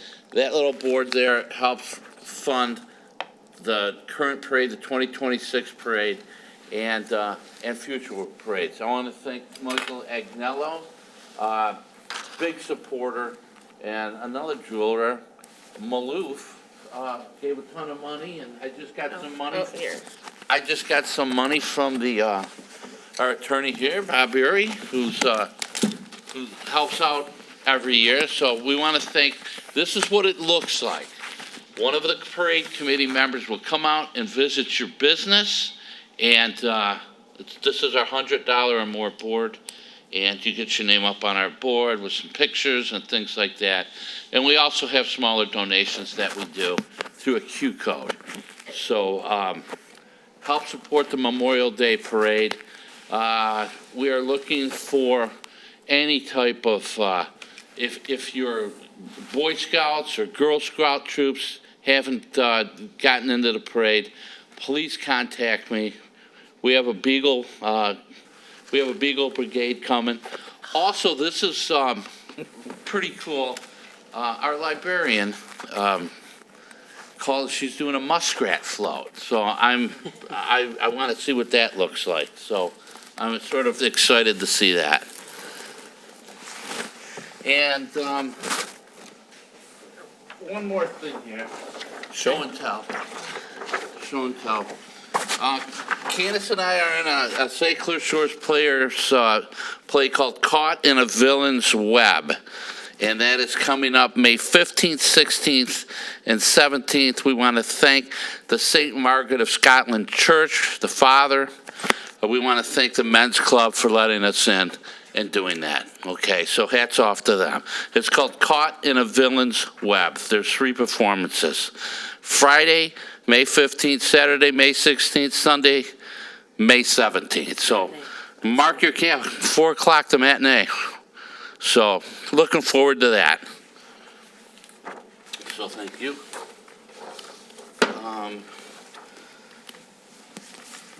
And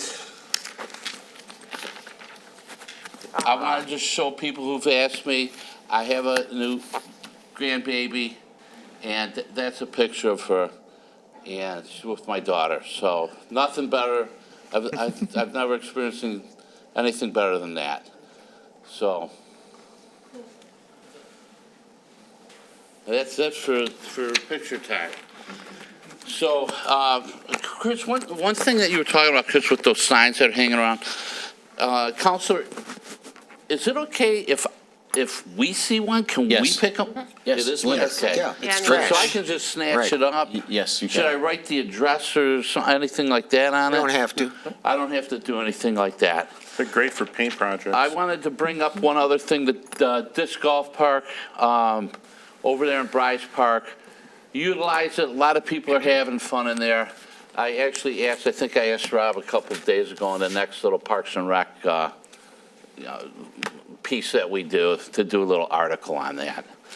So I had another picture. Maybe it didn't go through. And what this picture was is Carol's here right now with the senior center. And some of the cement that gets done are sidewalks. Like, I'm not sure, how long ago was that? Was that 3 years ago? It's all packed up already, it's all ruined.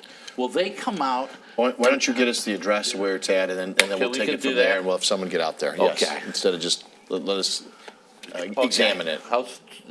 That sounds good. Okay. And that's it. Thank you. Ms. Rusi. Thank you. First off, great presentation at the beginning of the meeting from the post office food drive. Again, it's coming up this Saturday. It's always the second Saturday in May. Just leave your bag of non-perishable foods at your mailbox, and the post office carrier or their family or another supporter will just do the rest.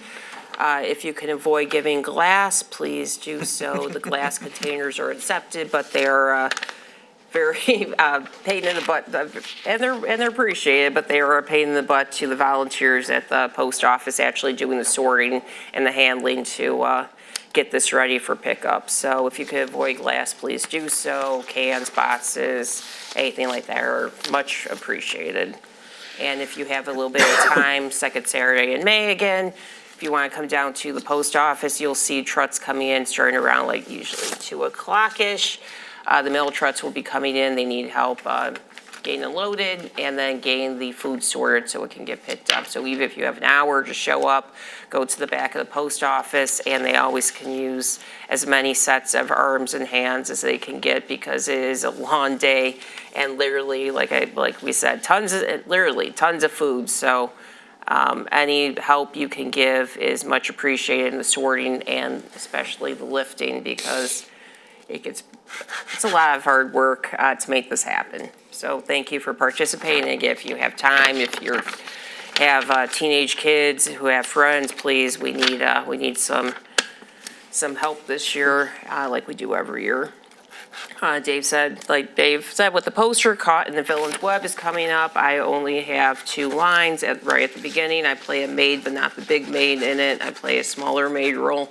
So you don't have to suffer through me too much. Dave has 4 scenes, and he plays a doctor.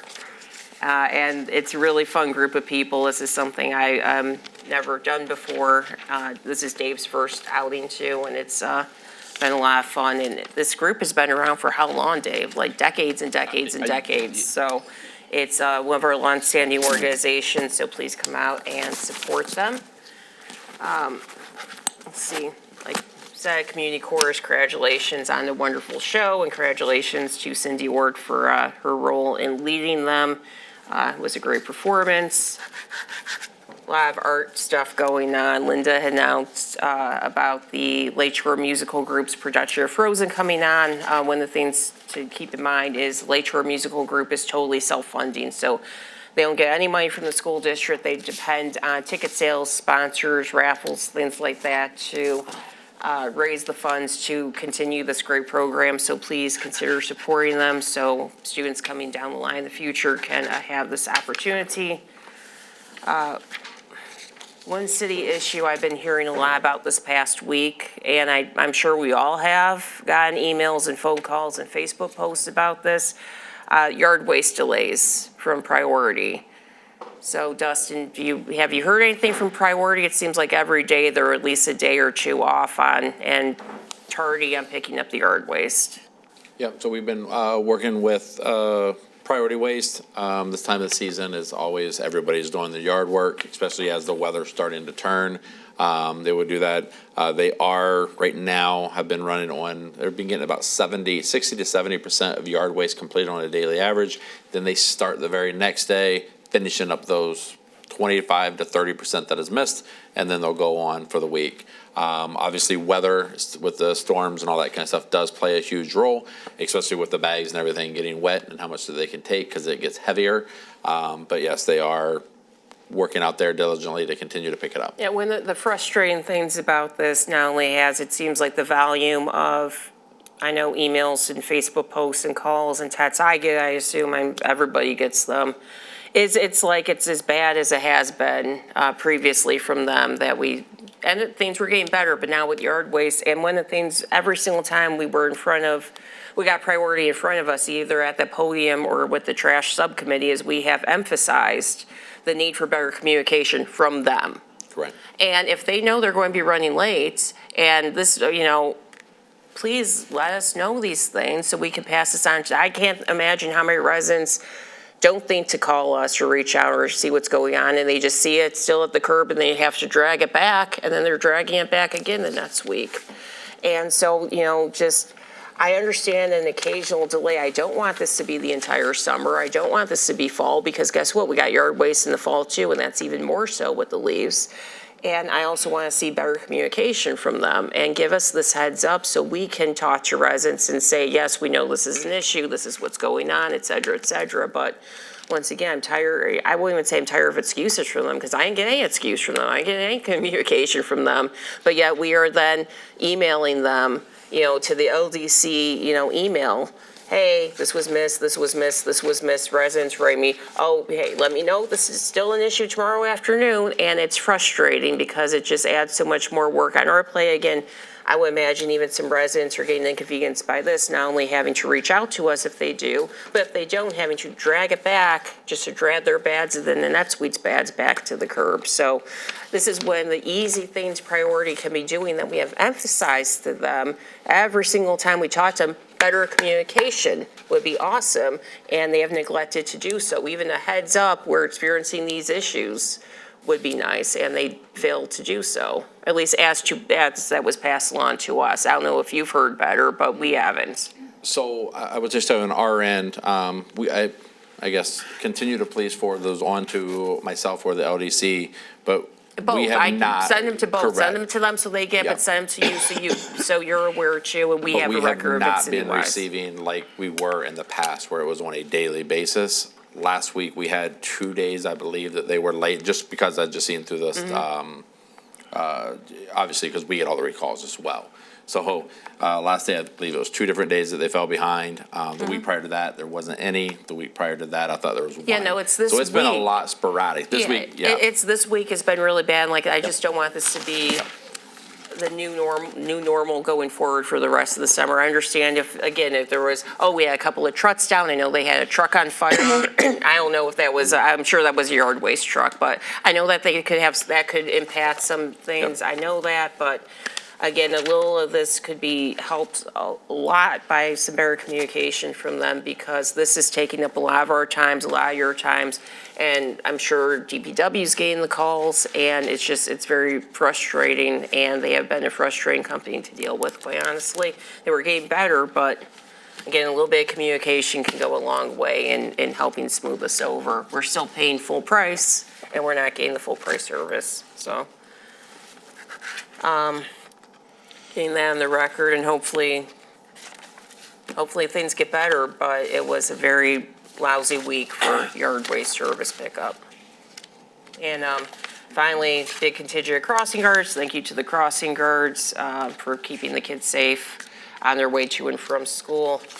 I was actually talking to some of them a little bit before the meeting about some things I brought up during the budget session about maybe some things we can do to increase, help keep the kids safe, and they had some good ideas too. Reflective signs, more painting on the ground, solar light for safety, things like that. So they got some good ideas as the people on the ground. So maybe we can touch base with them and see what, how we can help them do their jobs and keep our kids safe for crossing. So thank you for your service to the community and to the kids. And that's it.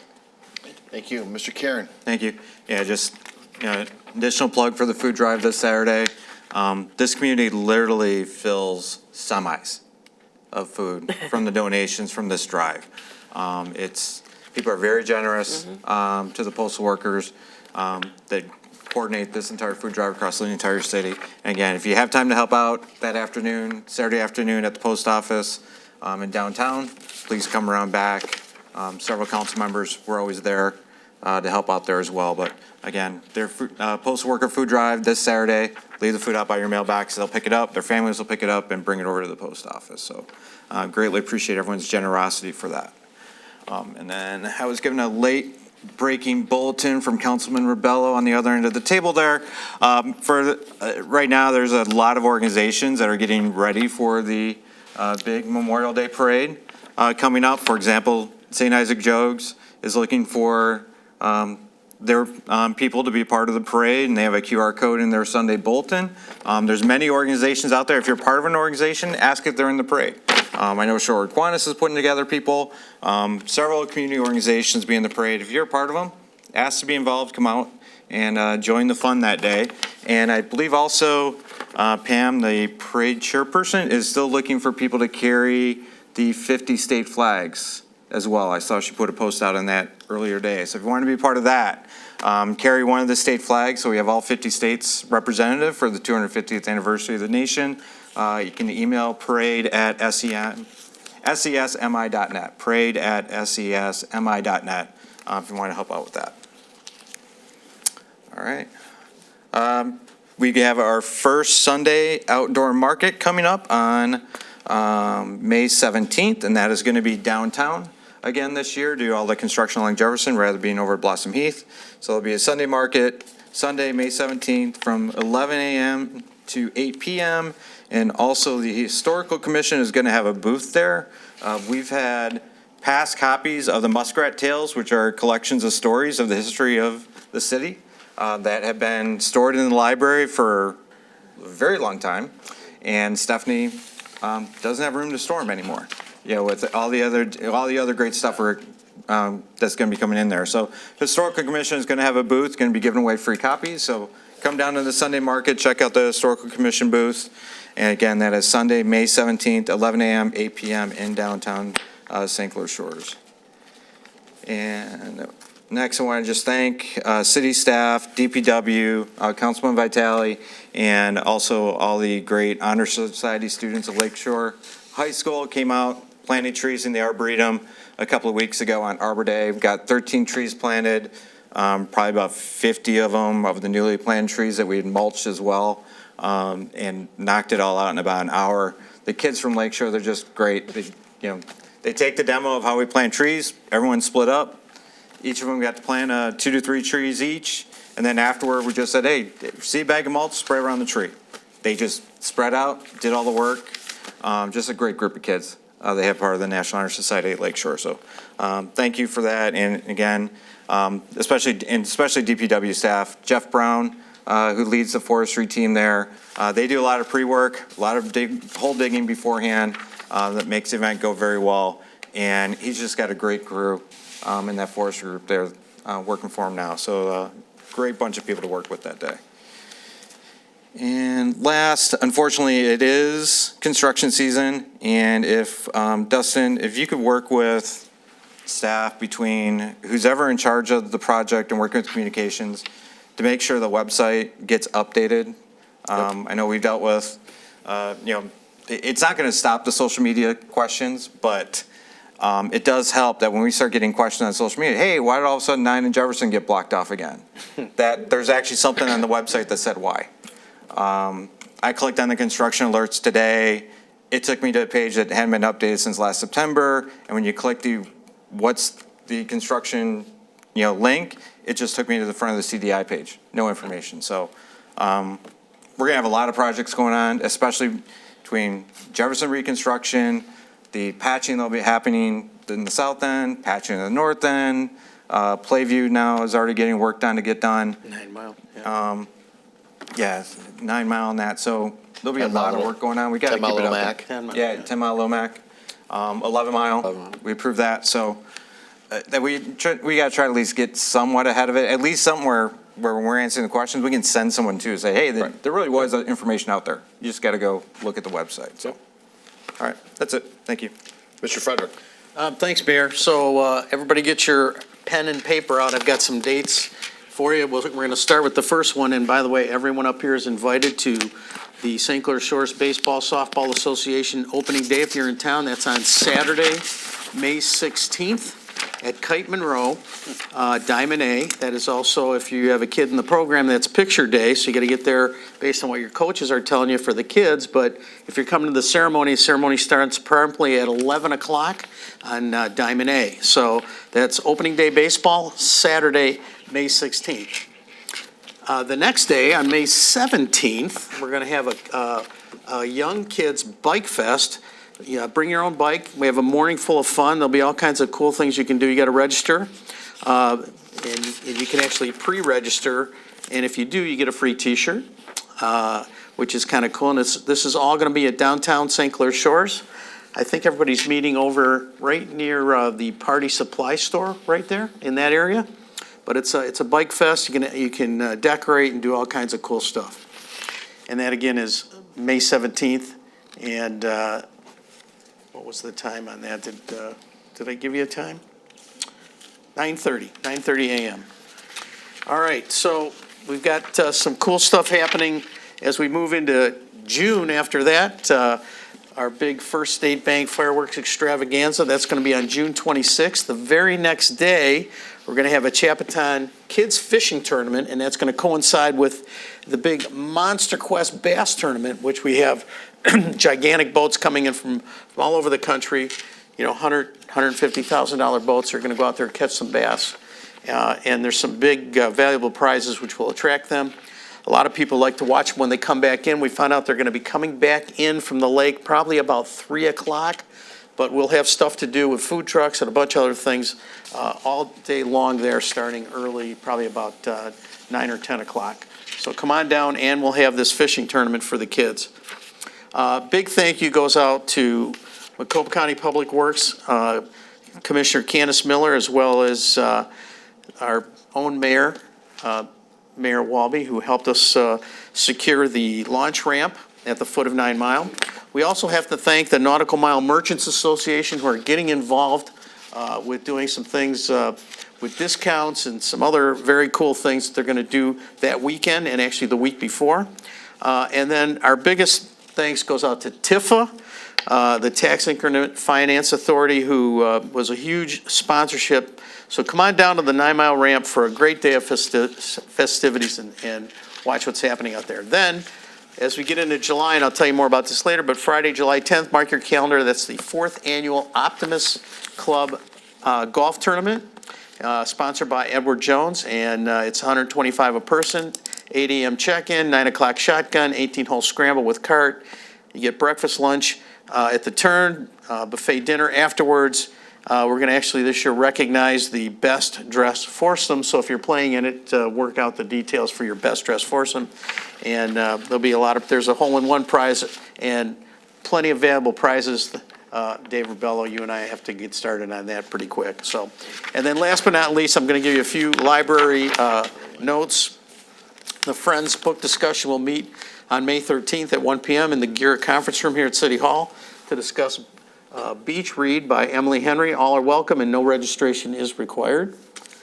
Tickets are still available for the St. Clair Shores Cultural Committee Classical Coffee Concert at the Detroit Symphony Orchestra on Friday, May 15th. Check-in begins at 9:15 in front of City Hall. Bus transportation will be provided to and from the concert. Tickets can be purchased through the library's curbside service. The Friends of the Library will hold their upcoming annual meeting on Wednesday, May 20th from 6 p.m. to 7:30 p.m. in the council chambers. This meeting will begin at 6, and following the business portion of the meeting, the Friends are pleased to welcome guest speaker Devin Skillian, longtime news anchor at WDIV, and he's also a children's author and, of course, as we know, a great musician. Exciting progress is happening at the library. We heard some little tidbits from some folks who've stopped over there, but shelving is currently being moved as part of our renovation, bringing us one step closer to a refreshed and improved space for the community. While this may take some materials temporarily harder to access, staff are happy to assist, and curbside service remains available during the closure. We're looking forward to and anticipating reopening in late June or early July. And I have something else. Sunday market time correction, 9 a.m. to 2 p.m., and that's on May 17th, and that's per our young man, Rob, out in the audience. That's all I have, Mayor. Thank you. Thank you. City Manager's report, Mr. Lent. Yes, as we announced during the budget session, but I thought it would be apropos to announce it during one of our council meetings. Sue Cronin, who has been with the city for 27 years, is retiring. Sue has been a staple at the finance department. So we really appreciate her time that she has spent here working with the city, and then also to thank just all the department heads and especially the finance staff for really working with the budget, and I appreciate all of your guys' time with the budget. And then I also have received a few different pictures as well. That storm that did come by did have quite a bit of wind damage, and there's been quite a few reported trees down. So there has been some reported trees down. Item 13 is audience participation. It's a 5-minute time limit. The views, opinions expressed under audience participation are those of the individual citizen only and not necessarily represent the views and opinions of the City Council or the administration of the City of St. Clair Shores. Just by the way, sir, I pick, just by the way, is there anyone here who would like to go? Okay. All right, sir. Thank you. I have also signed in your sign-in sheet. My name is Attorney Stephen Heisler. I'm from Port Huron. I represent Tom Lefevre and Cecil BD LLC, and my comments are directed as it relates to your city attorney. Bob and I I have had a wonderful working relationship for the last 20-plus years, and I hope we continue to do that. Tom came to me with a problem in the hopes that you'll be able to help him. So you have to direct your questions to the chair. That's me. Okay, just by the way. It's not With to Bob's be- permission, I will do that. No, it's my permission. You direct the questions to the chair. I run the meeting. I understand, but under Okay. the ethical procedures, the city attorney must actually allow me to do so. I will be more than happy to if he gives me permission. I don't believe he needs permission, mate, to do it. I'm the chair of this meeting.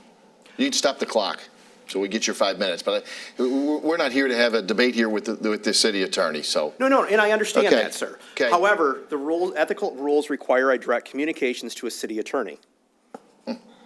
So that's why. If he gives me permission, I'll be more than happy to. Mayor's in charge. Thank you. Thank you, council. I appreciate that. So, Okay, you can start the clock again. thank you. So Tom has actually conducted business in this community since 1979, and in 2024, he had a larceny happen on his private property. It was reported. There was a report taken, and the concern was that it might fall under the city ordinance 26-214. That's a limitation of $200 for it to be prosecuted under the city ordinance. However, within the report itself, it indicates that the property that was stolen, the individual items, were over $400 apiece, meaning it is outside the scope of the city ordinance. What Tom is asking for is the report to be forwarded to the prosecutor's office. He has civil remedies as well, but all we're asking for is the report to be forwarded to the prosecutor's office. The jurisdiction is under MCL 750.356(3). That's our request. We're hoping that the city will take charge and actually forward it to the prosecutor's office. Thank you. All right, thank you. Anyone else who would like to come in front? Anyone before I close? All right, nope. Mayor's comments, I don't have anything, so we'll request to meet in closed session as permitted by state statute MCLA 15.268, Section 8C. We'll need a motion to go into closed session. So moved. Support. Moved by Ms. Rusi, supported by Mr. Karen. We'll need a roll call vote. Abby, please. Councilmember Rusi? Aye. Councilmember Karen? Aye. Councilmember Burgess? Aye. Councilmember Frederick? Aye. Councilmember Rubello? Aye. Councilmember Vitale? Aye. Mayor Walby? Aye. Good night. Thank you.